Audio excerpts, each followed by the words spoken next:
Everybody, Kyle. This is how we do it. It's Friday night, and I feel all right. I love this bar. There's a glory hole with easy access over there. If you want to get in line, get behind the gentleman with the nice Hawaiian shirt there. He's first in line. Stick your hand through the hole and be a little surprised.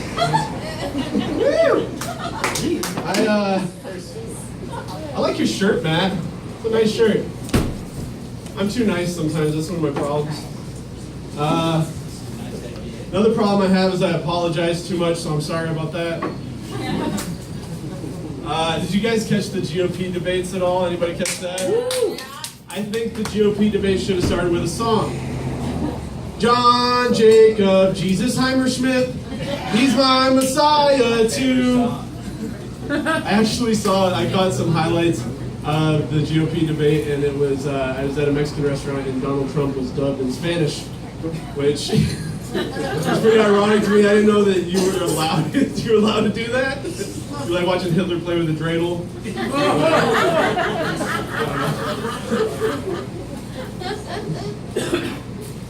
It's funny. They call the GOP debates a circus, but the circus was always billed as the greatest show on earth.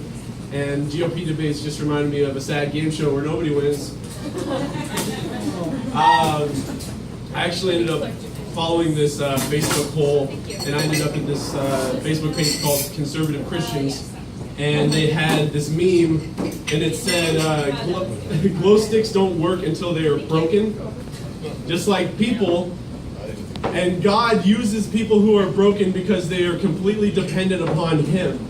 And they highlighted the words God and Him, and I think they should have used broken and used. Should have been highlighted. I kept going and I found another one. It said, one day Jesus will hug you so hard, all of your broken pieces will fit back together. And I don't think that's how it works.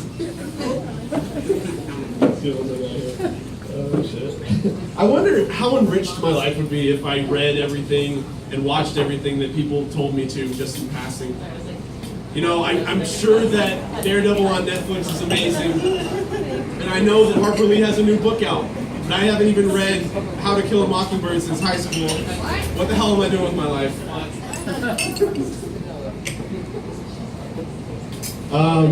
So Facebook has a new thing that they're introducing. If someone deems one of your posts to be like extra sad or suicidal, they can flag it, and Facebook will notify you that someone flagged one of your comments or whatever. And I'm glad that that wasn't implemented about 3 years ago when I was posting like really sad lyrics and stuff.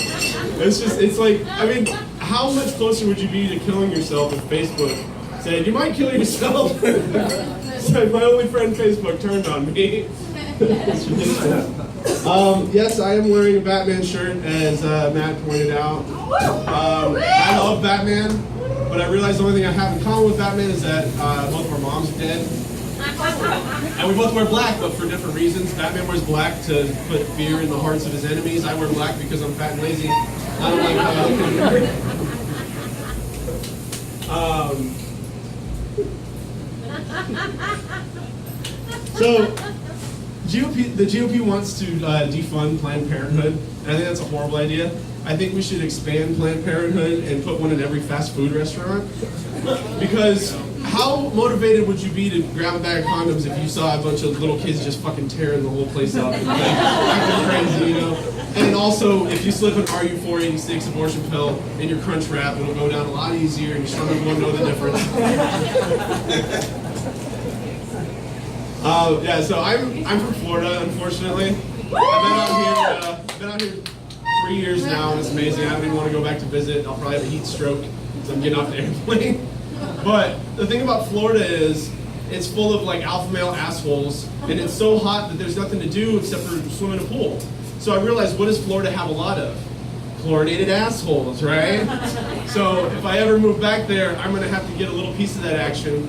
And I'm going to start a business venture. It's going to be the world's first anal bleaching and tanning salon in one. And it's going to be called Bleach Butthole Beach Tanning Salon. And I've got a nifty little jingle to go along with my business venture. You guys want to hear it? Yeah! Come on down to Bleach Butthole Town. We'll turn your brown parts white and your white parts brown. That didn't work. You're killing Miami, guys. Miami's waiting for my business venture. So, we're talking about politics earlier. We're getting into reboots in Washington, D.C. right now. I thought we had enough with Hollywood at this point, but I guess we need to bleed it on over to Washington, D.C. at this point. We got another Bush running. Jeb Bush was the governor in Florida for a long time. We definitely don't want him in. And Hillary Clinton is running. And I just hope that if she gets in, she has sex with two Monicas this time to up the stakes. And I know that her inevitable television apology is going to be CGI because they always phone in the sequel. But I think it would be an interesting concept if NASA took the same model from Hollywood. See, what they would do is they would devote all their time and money planning missions to the moon. But each year, they would build a rocket that's faster and louder, but it still wouldn't take you anywhere near. Okay. I didn't work on that one still. I wrote that one earlier today. All right. It took you a second. Yeah, that's all good. So, Stevie was talking about sex positions like rusty trombone and stuff. Have you guys heard of the slinky dinky? That's when you pull your flaccid cock until you ejaculate. It's a little rough. Hey, that's what I'm into, man. It pitches just a little bit, but you gotta do this. Did you guys see that Mad Max movie? Which one? The newest one. The newest one. It was awesome. It was awesome, yes. You're always there. Yeah. What about it? What? Well, I was gonna continue. So, Tell us about it. I was watching the movie, and in the beginning, they have a scene, and it's just like voiceovers, and there's two teenagers in the back talking, and I couldn't tell if it was, Max's torturous past or just two teenagers I wanted to torture in the back. And I brought my friend along, and the only way I got him to come along is I told him it's basically violent Mario Kart. Except when you get bashed, you don't get saved by a little cloud man, you just rot in the desert. But I think Mario has a pretty interesting voice. It's kind of like if Borat and Mickey Mouse were married together as one voice. Here we go! I'll close on this.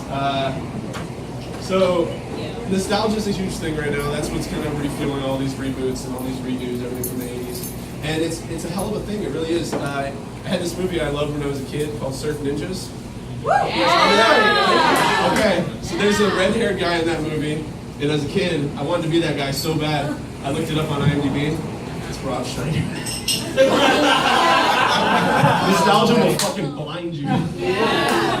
Thank you.